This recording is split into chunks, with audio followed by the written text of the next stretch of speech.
My name is Rachel Thompson, and this is the story of how I discovered the truth about my sister's death and finally broke free from the shadows that had haunted my entire life. My sister Elizabeth passed away.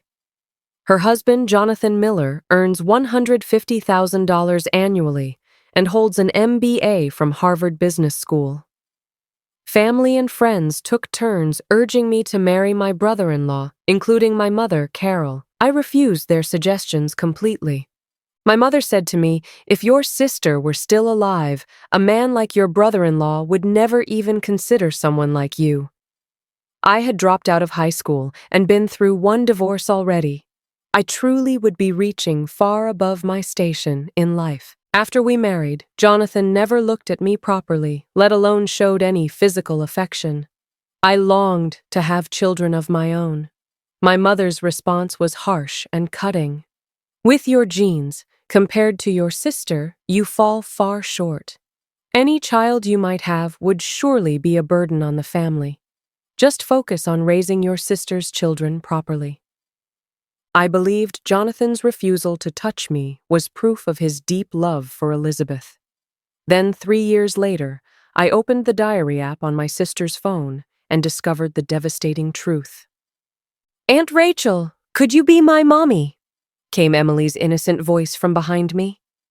I turned around, startled by what this child was saying, and looked at her with genuine surprise and concern. "Aunt Rachel, if you don't become my mommy, then some strange lady will come to be my mommy very soon." Emily's lower lip trembled as she looked at me with pleading eyes. "I don't want a strange lady to be my mommy," she continued, her eyes beginning to fill with tears. Looking at this child who had just lost her mother, I felt my heart constrict with pain. I knelt down to her level and gently touched her soft cheek. "Your daddy won't find you a new mommy so quickly, sweetheart." "Who told you about finding a new mommy?" I asked gently. "Grandma Carol," she whispered. Emily was my sister's daughter. My sister Elizabeth Parker had been graceful and beautiful.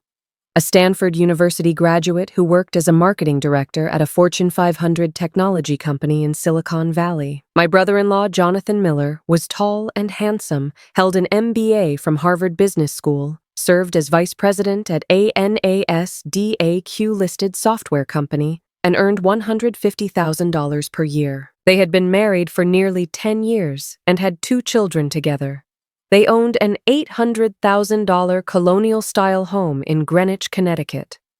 To outsiders, they appeared to be the perfect golden couple, true winners in life's lottery. But my sister's beauty was tragically fleeting. During her annual physical examination at age 32, doctors discovered she had advanced stomach cancer. When the cancer was diagnosed, Emily had just started first grade, and Matthew was only 1 year old. Less than a year after her diagnosis, my sister passed away. Less than a month after Elizabeth's death, relatives and friends began urging me to take her place and continue life with Jonathan. At that time, I was still deep in grief over losing my sister, and their suggestion seemed absolutely shocking to me. Both emotionally and rationally, they should never have made such a proposal. Emotionally, marrying my brother-in-law felt like a betrayal of my sister's memory. Rationally, such a marriage seemed morally questionable. Moreover, my sister had been gone for less than a month. Perhaps she was still watching everything we did from wherever she might be. I could never accept such a proposal. After I refused my mother Carol's suggestion yet again, she looked at me sideways and said, "You should really think about this. You only have a high school dropout education, and yes, you did get your GED later, but what does that really matter? No proper college degree, no respectable job, and your looks are just average. If your sister hadn't passed away, how could a man as accomplished as your brother-in-law ever consider someone like you?" I was speechless and overwhelmed. Probably everyone thought the same way about me. From childhood, I had been mediocre in talent and ordinary in appearance, while my sister was brilliant and beautiful.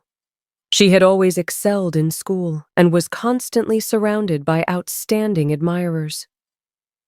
After graduating high school, she smoothly entered Stanford University, where she pursued a double major in computer science and business administration. There, she met the equally accomplished Jonathan, who was pursuing his MBA degree at the time. From campus courtship to wedding bells, and then having 2 children together, they were considered a match made in heaven by everyone who knew them. Over these recent years, Jonathan's career had flourished as well.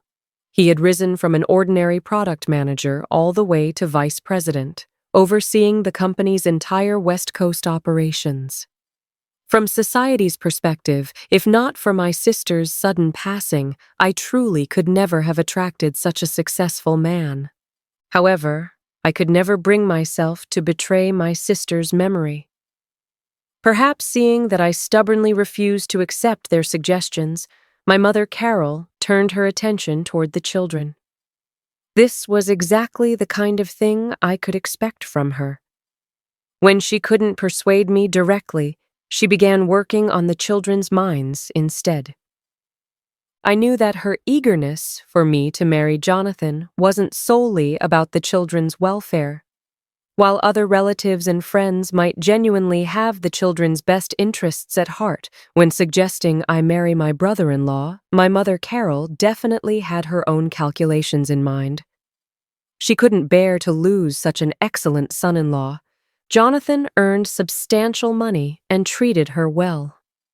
From the beginning of his marriage to my sister, he had been transferring $2,000 monthly to support her living expenses.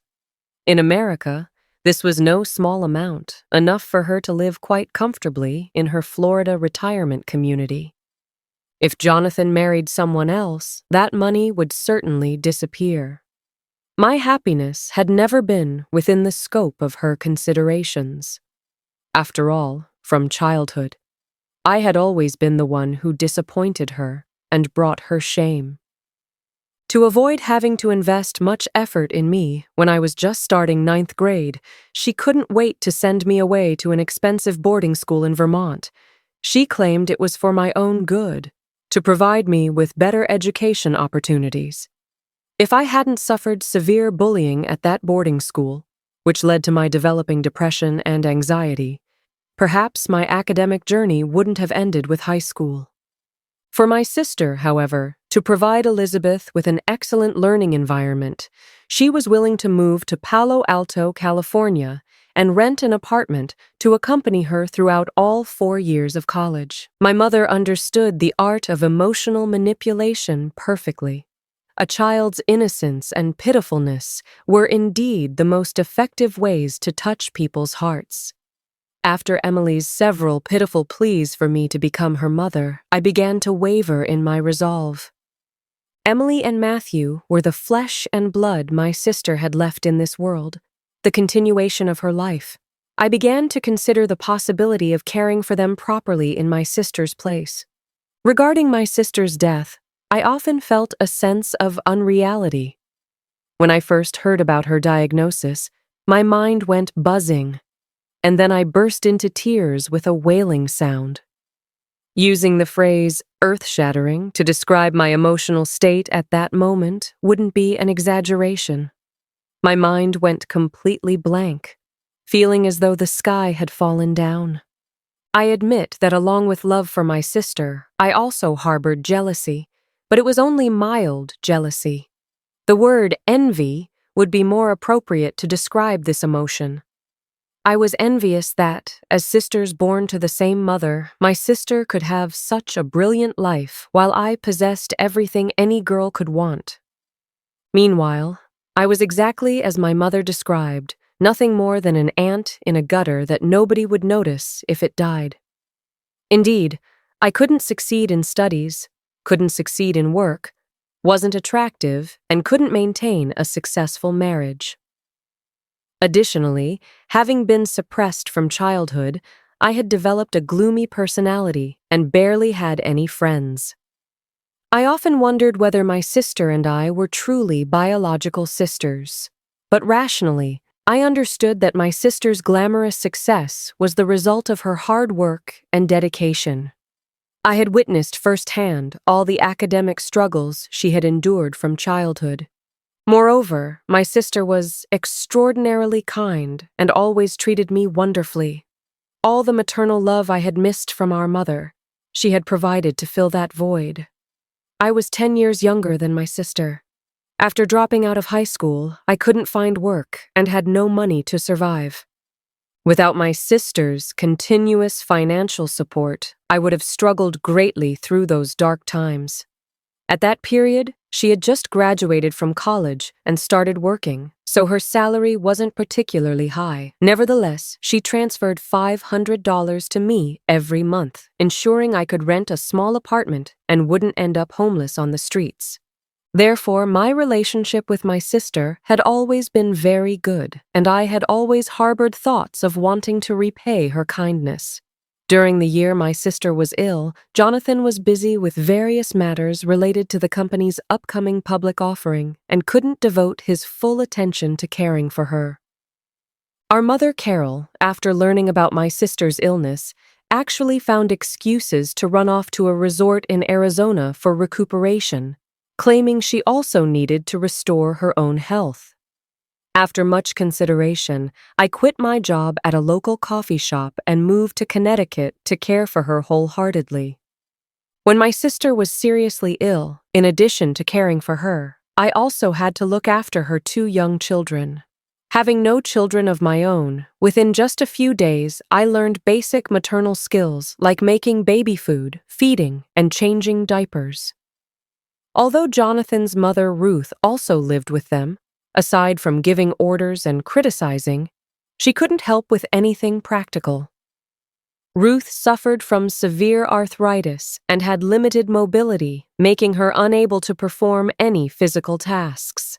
However, her mouth was never idle, as she constantly directed me on how I should handle various situations. Although Jonathan was generous with money, providing my sister with the best medical care, including top oncology specialists at Stanford Medical Center, and I tried my best to give her the most attentive care in daily life.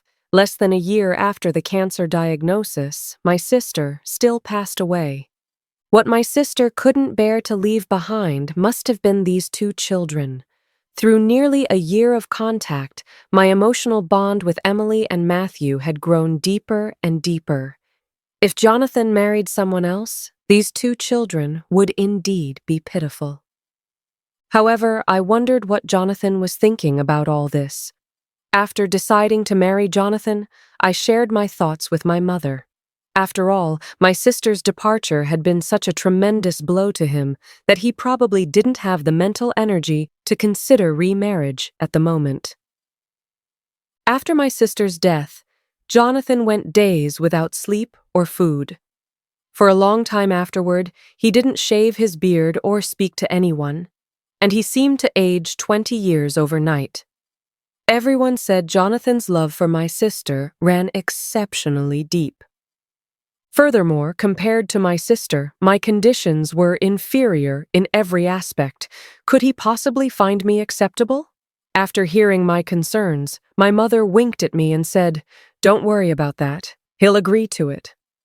"Please don't do anything reckless," I warned her, not knowing what scheme she might have in mind. "I won't," she said with a smile. "Let's go get our marriage license," Jonathan said one day as I was washing dishes in the kitchen. I turned around in surprise. "But I can't give you a wedding ceremony," Jonathan continued. "Did my mother say something to you?" "Please don't take anything she said to heart," I said, worried that my mother might have said inappropriate things to Jonathan. "No, Carol didn't say anything. I just think they're right that it would be more suitable for the 2 of us to take care of Emily and Matthew together." "All right then," I nodded, not pursuing further why he had suddenly brought up marriage. After a pause, I continued, "Not having a wedding ceremony is fine. Those are just for show anyway, and besides, this isn't my first marriage. I had one previous marriage history, though it was only a ceremony without legal validity.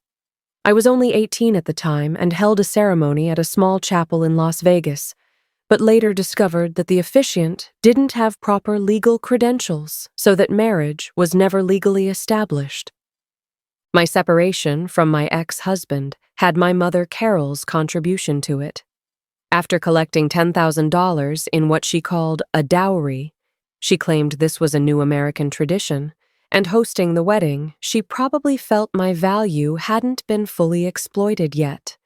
She deliberately caused trouble between us, constantly encouraging us to separate. She didn't want to refund any of that money and only returned half when the other party threatened to sue. Her reason for continuously sabotaging my relationship with my ex-husband was that she wanted to utilize me once more. Now her plan was about to succeed. Sure enough, after learning that Jonathan and I were definitely getting married, my mother approached Jonathan about a dowry. She said we could skip the wedding ceremony, but needed a $50,000 family settlement fee, claiming this was necessary for my future standing in the household. Surprisingly, Jonathan agreed without hesitation.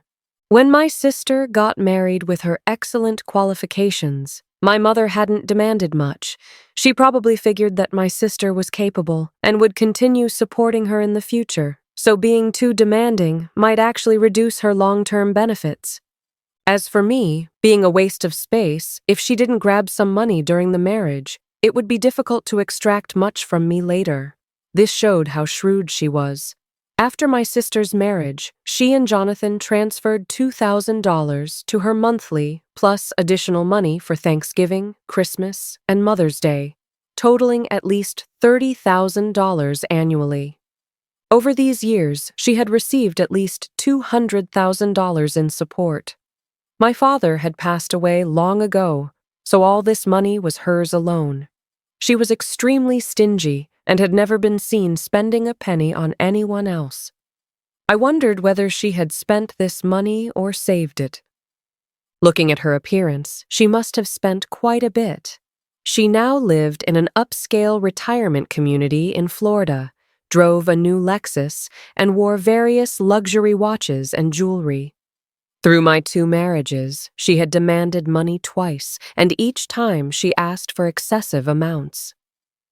Although there was no wedding ceremony this time, she still prepared some things as a trousseau. Surprisingly, she was much more generous this time than before. In addition to a set of luxury bedding, she also bought a gold necklace and pearl earrings. For her, this was an unprecedented major expenditure. The day she came to deliver these items, she whispered in my ear, "See, I told you I had a way to make him marry you." "What exactly did you say to him?" I asked. "Nothing much. With men, once you find their weakness, they're easy to manipulate," she said, covering her mouth and smiling at me. I felt a chill run down my spine. The night after we got our marriage license, Jonathan didn't come home. I continued staying in the guest room as usual.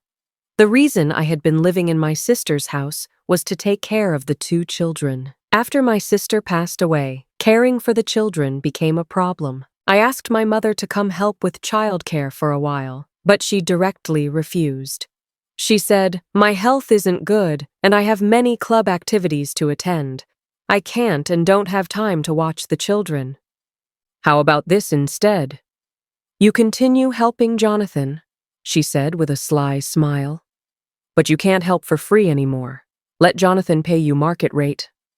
Previously, when I quit my job to come back and care for my sister, I lost my source of income. My mother had long been quite critical of this situation because I used to transfer most of my meager earnings to her each month. During that year, when I wasn't working, she naturally stopped receiving my monthly support. But how could I feel right taking money from my brother-in-law? "I don't want to continue being a nanny," I said, feeling repulsed by her suggestion. "Taking care of your own niece and nephew, how is that being a nanny?" she retorted. She was right, so I could only remain silent. However, I had to admire how well she had calculated everything.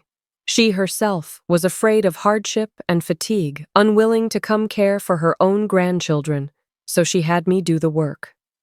She also had Jonathan pay me the market rate of $3,000 per month, which was indeed the standard price for nannies in Connecticut. Out of that $3,000, I still had to transfer $1,500 to her monthly. While other grandparents would contribute both money and effort, this grandmother only knew how to profit without contributing anything. After thinking of this brilliant scheme, she quickly discussed it with Jonathan. Jonathan agreed to her plan since there was no one more suitable than me to care for the two children. Originally, I was fundamentally unwilling to accept this arrangement. Wasn't this just being a long-term nanny? With the children being so young, who knew how long this nanny job would last? Although my education wasn't high, I had learned many new skills and worked as a barista and sales assistant, all respectable jobs.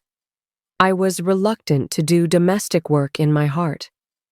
Just think of it as helping your sister, my mother kept brainwashing me. These two little ones are still so young, and your sister was really worried about them when she passed away. Thinking of my deceased sister, tears flowed down uncontrollably, and in that moment of emotional weakness, I agreed.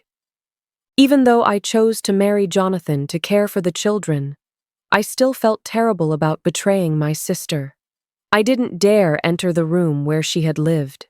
In that room, she had experienced the sweetness of newlywed life, the exhaustion of caring for children day and night, and the despair during her illness.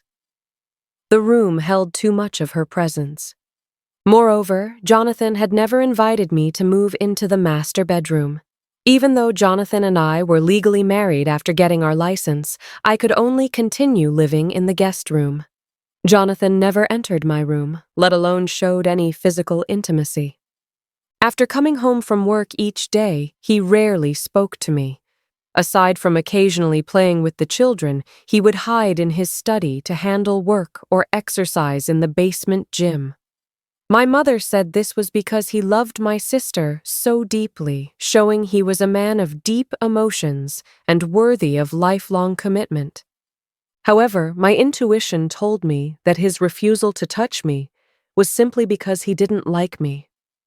As for Emily, who had previously cried and begged me to be her mother, after Jonathan and I married, she never called me Mommy and continued calling me Aunt Rachel. Matthew was at the babbling stage, and Ruth constantly taught him to call me Aunt Rachel.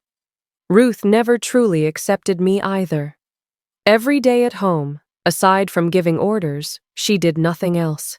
She constantly criticized and nitpicked me, never giving me a pleasant expression. You really can't compare to your sister. You can't do anything right, but you're first at causing trouble. She scolded me once when I forgot to take dinner rolls out of the oven in time because I was busy soothing a crying Matthew. Your education, appearance, and job are all inferior to your sister. If not for the two children, I would never have agreed to this marriage, she continued, nagging when I remained silent. Everyone looked down on me.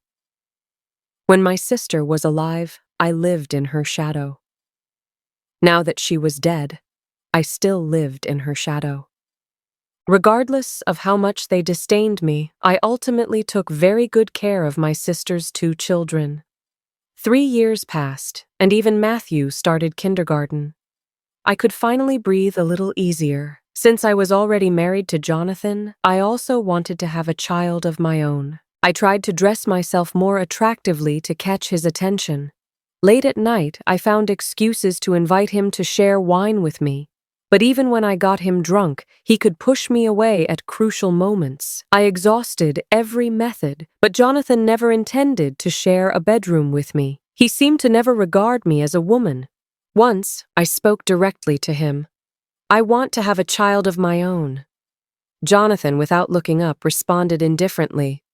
Aren't Emily and Matthew our own children? He wouldn't even glance at me. After 3 years of marriage, I was like a concubine who had been cast into the cold palace before ever being favored. I had no one to confide my suffering to.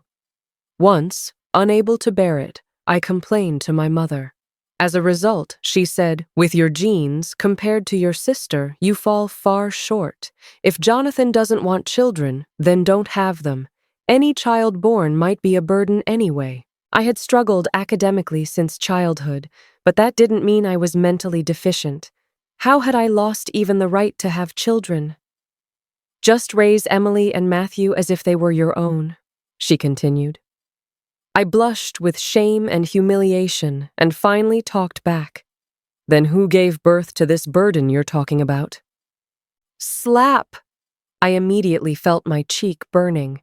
I had never talked back to her in my entire life, and with just that one sentence, she slapped me hard across the face. Who said all parents in the world are selfless? When faced with interests, some birth mothers are also opportunistic.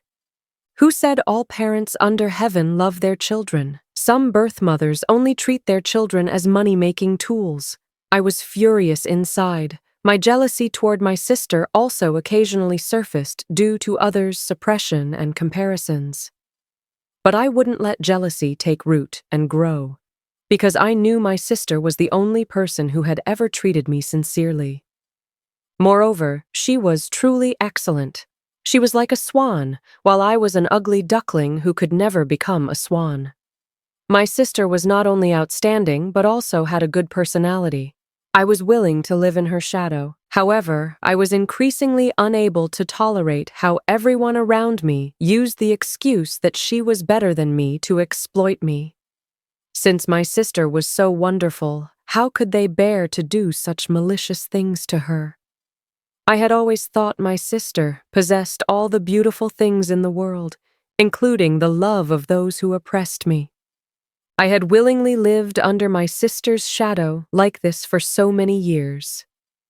Until one day, while organizing the master bedroom closet, I found one of my sister's iPhones.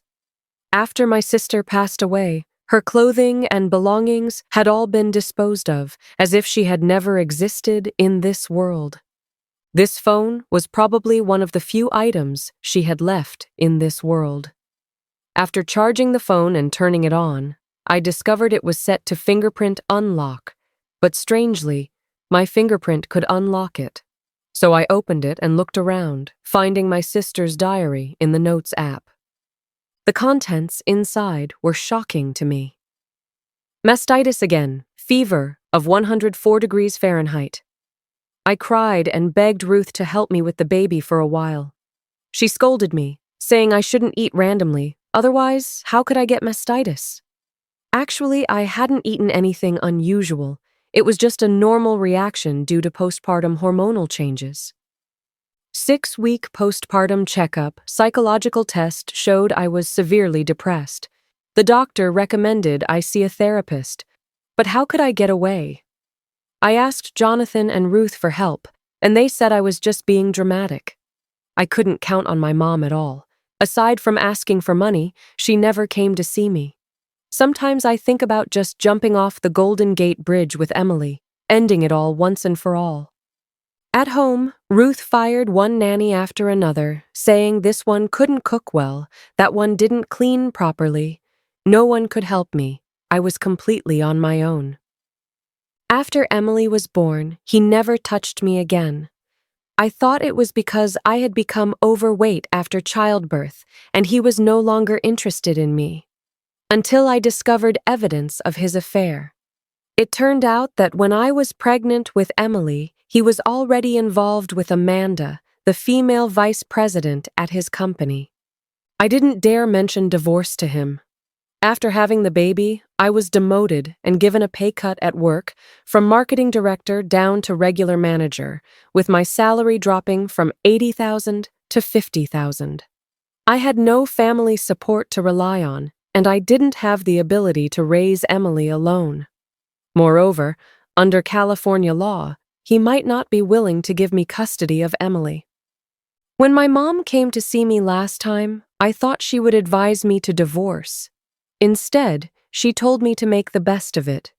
She took the evidence of Jonathan's affair, and I thought she was going to help me get justice. It turned out she was using it to blackmail Jonathan for money. Every time I discovered his affairs, my mom would come persuade me to turn a blind eye, then ask Jonathan for more money.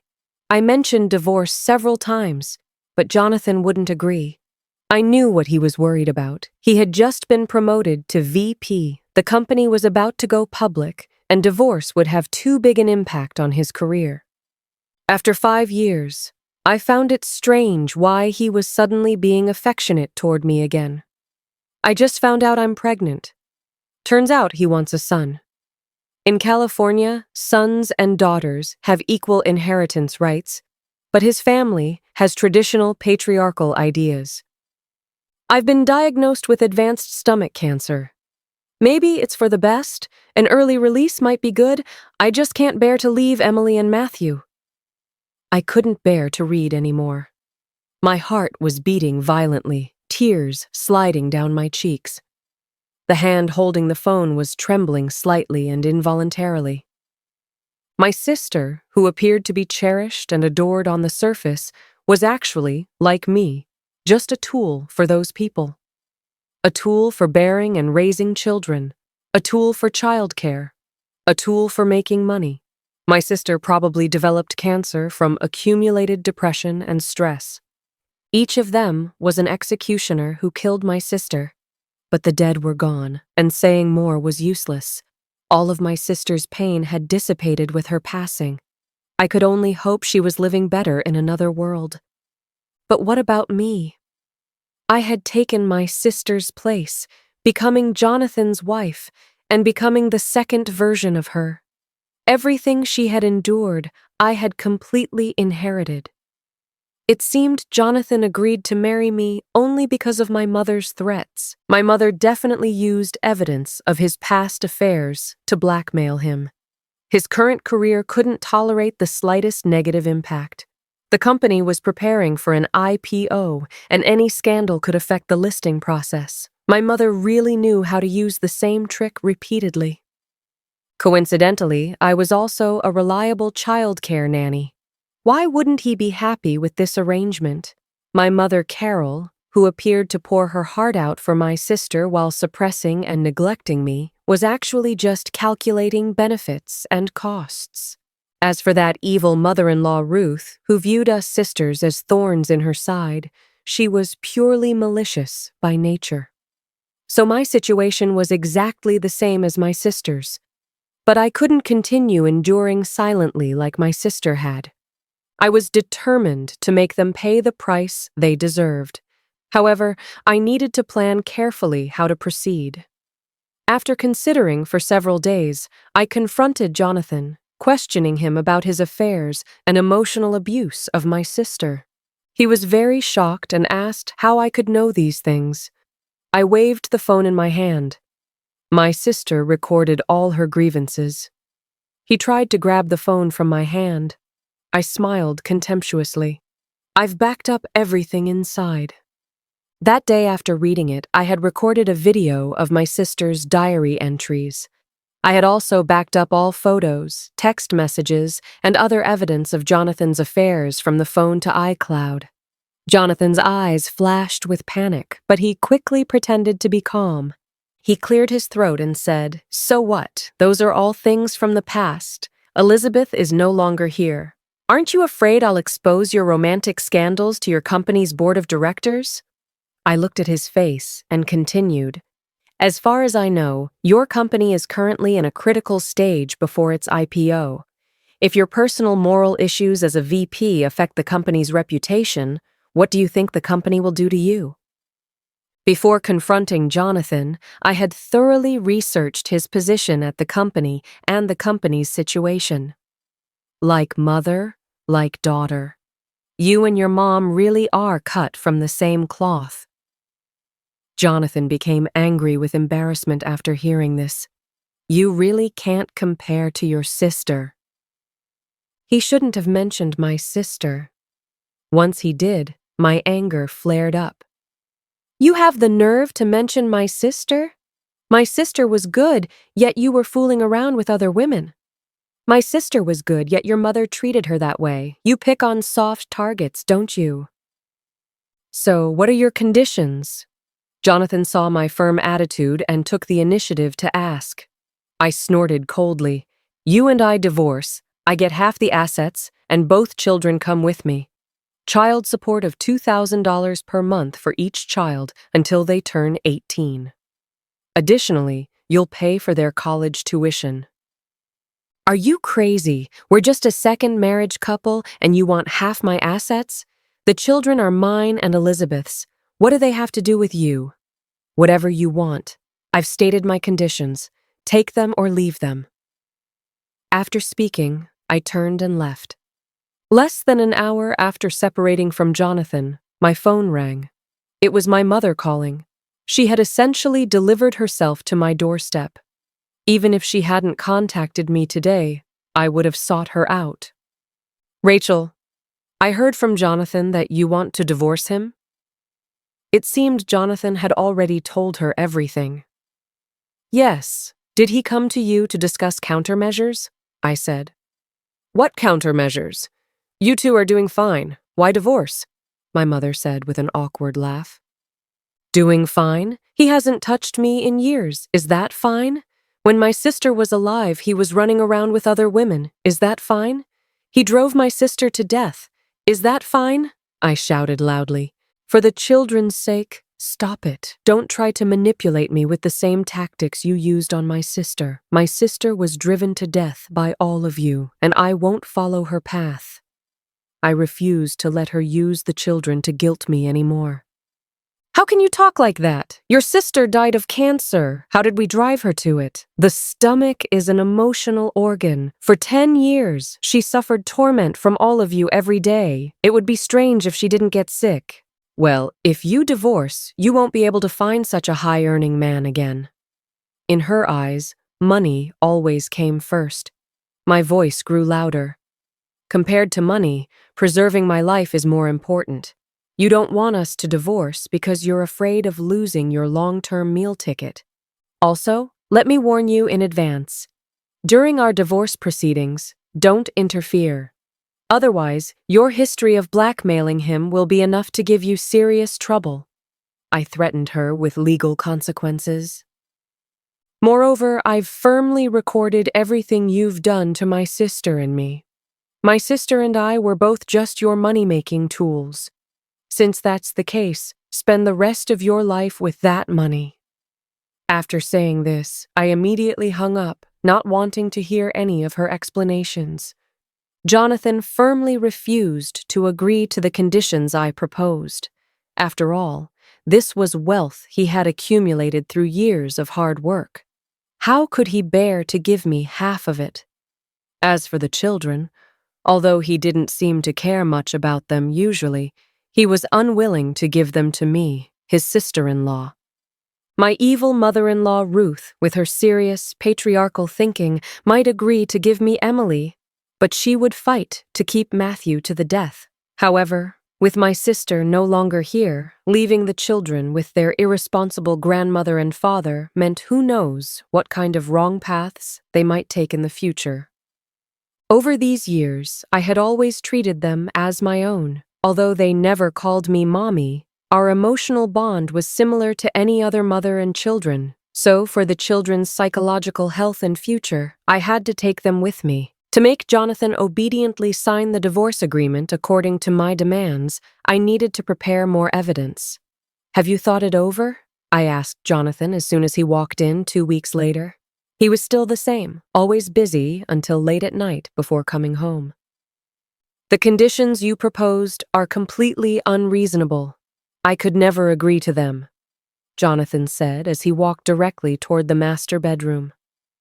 I quickly stepped forward, spread my arms, and blocked the doorway. Stop dragging this out. I don't want to tolerate you for even one more day. The things you've done make me sick just thinking about them, you hypocrite in a suit. Divorce is fine, but I can't possibly give you half of my hard-earned money, he said impatiently. And the children are absolutely impossible to give you. I want these things because I'm thinking of Emily and Matthew's welfare. If they come with me, you must take financial responsibility to the end. Why don't you just not take them and be done with it? Impossible. They must come with me. Besides, if I take them away, you and your new girlfriend can live happily as a family of 3 with your little son, I blurted out, revealing my trump card. You've been investigating me? Jonathan panicked again. Leopards don't change their spots. Jonathan had been fooling around when my sister was alive. I didn't believe he could keep himself clean now. So recently, after dropping the children off at school, I would go to a Starbucks near Jonathan's company to stake out. I discovered that Jonathan drove out every day during lunch break. Once, I followed him in my sister's Honda Accord and found him stopping at an apartment complex a few miles from his company. Daddy! As soon as he got out of the car, a boy about 3 years old ran toward him with open arms. Behind the little boy was a blonde young woman who looked no older than 25. My little Tyler, did you miss Daddy? Jonathan crouched down and hugged the running boy tightly, then showered him with kisses. I recorded the entire scene with my phone. Yes, I followed you. No wonder you haven't touched me all these years. I glared at him fiercely. My sister and I have been with you all these years, and you cheated and emotionally abused us. Not making you leave with nothing is already being generous. Looking at this child, about 3 years old, so when my sister was suffering from illness, you were still rolling around with this woman. You're truly a beast. I couldn't help but roar at him. You're crazy! Insane! Jonathan said, then turned and slammed the door as he left. He probably went directly to that woman's house. Seeing that my second direct confrontation with Jonathan had failed again, I had to resort to extreme measures. I opened Twitter and dropped a bombshell. Silicon Valley tech VP cheats on 2 wives, abandons cancer-stricken spouse and children. I posted screenshots of the relevant excerpts from my sister's diary about Jonathan's affairs and emotional abuse in that tweet. Indeed, human nature loves gossip, and such well-documented exposés quickly spread within their circles. Seeing the flood of criticism in the comments, I felt extremely satisfied. Even if I didn't get the desired result, seeing the scoundrel get roasted was gratifying. I casually forwarded this tweet to Jonathan, probably not expecting that the usually weak little sheep would have such a crazy side. Jonathan seemed somewhat frightened. He quickly called, trying to take a softer approach. I'm sorry I wronged Elizabeth, I wronged you. I shouldn't have dragged you into this in the first place, but I really couldn't handle Carol. Marrying you was something she forced me to do. Just as I had thought. It was indeed my mother's doing. Then don't you think about what leverage she had over you? If you hadn't done anything wrong, what could she have done to you? I said coldly with a laugh. Jonathan was speechless. Give me a straight answer. Are you going to sign the divorce papers or not? I'm running out of patience. Many people in the comments are asking me to file a formal report. I was truly losing patience with this prolonged standoff. Please don't be impulsive. If you go public with names, my job will be ruined. Without work, what will happen to Emily and Matthew? Jonathan sounded very anxious on the phone. So will you sign or not? I'll sign. You delete the tweet, and I'll sign immediately. The divorce procedures were completed quickly. Sitting on the sofa in my 2,000-square-foot condo in downtown Palo Alto with my name on the deed, looking at the $800,000 balance in my Merrill Lynch account, I couldn't help but smile. Although Jonathan was just a high-level employee, I hadn't expected him to have such substantial assets. I must say, apart from being a scoundrel, this man's other abilities were quite impressive. Before age 40, he actually owned 3 properties and had close to $1,600,000 in net worth. Before the divorce, I absolutely hadn't imagined his financial foundation was so solid. I thought getting a share of $100,000 or so and a small condo would be pretty good. No wonder my mother was willing to sacrifice 2 daughters to keep him tied down. Aunt Rachel, Grandma Carol is here again. Matthew called to me, looking at the door monitor. Ignore her. She's not your grandmother. After Jonathan and I divorced, my mother repeatedly proposed moving in to live with me. She said it wasn't easy for me to raise 2 children alone and wanted to come help. Didn't I understand her little schemes? She just saw that we had moved into a nice house and had substantial savings and wanted to come enjoy the good life. But I was no longer a soft target. After learning what she had done in the past, I had no intention of forgiving her, not in this lifetime. However, I wouldn't hate her either, because hating someone is also a drain on oneself. Now I had my own house, sufficient savings, and Emily and Matthew for companionship. Although they still called me Aunt Rachel, I knew that in their hearts I was their closest person, and I finally no longer had to live in anyone's shadow. Sister, may you rest in peace in heaven. I will take good care of your children. As for those who once hurt us, let them slowly age in the web of lies they've woven for themselves. My new life is just beginning.